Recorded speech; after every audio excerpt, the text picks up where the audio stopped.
One of the things I found most interesting was it really is a multi-sensory sort of exploration of the word trance.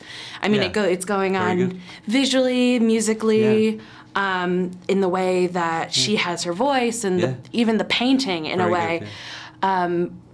How was it like bringing that all together? Because it sounds like an incredible undertaking to me. No, it's a fantastic description of it, because that's what you're trying to do. You're trying to make every element of the story and all the techniques you use to tell the story and each of the characters to illustrate trance, really, because that's your story. So you're trying to make everything reflect on that, really, and pull you deeper and deeper into trance. And the movie is, once you've gone through the initial setup, you know, the stealing of the painting, the blow on the head, the apparent amnesia, the quest to perhaps use a professional from Harley Street, a hypnotherapist, to try and help recover the memory. Once you've got beyond that setup, the film is a series of trances where you are taken into trance.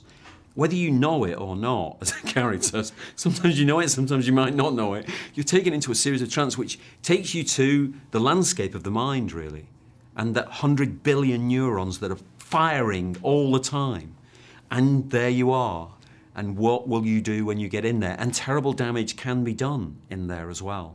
So that's where it takes you, and you want all the elements, like you say, the music, the visual style of the film, the reflective surfaces, to all take you deeper and deeper into the layers of the film.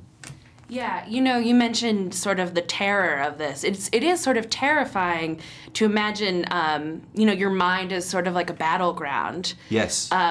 Would you say that that's sort of like, almost like the next sort of ground? I mean, you look at a movie like Inception and you look at a movie like this, it's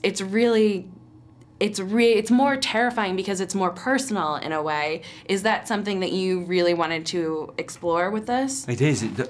As she says in the movie, there are 5 to 10% of the population are extremely suggestible, which means that you can, although the hypnosis profession would prefer you not to say this, you can sort of do anything with them, really. That is kind of wonderful for a storyteller, for a movie, slightly terrifying as well, if you happen to be one of those suggestible ones. They call them virtuosos. They kind of want it.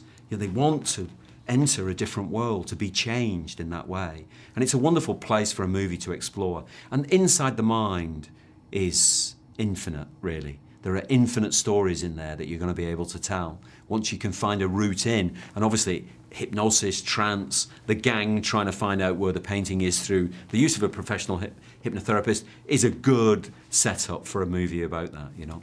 Yeah, did you speak with anybody that has been these, you know, quote-unquote virtuosos at all before making this film, and did you see that process at all? We did. There's an amazing hypnotist in Britain, stage hypnotist, called Darren Brown, and I'd seen a lot of his stuff, and I often wondered whether, because I'd look at the people who he was putting in trance, and think, is that an actor? Is that a stooge? Is this a setup?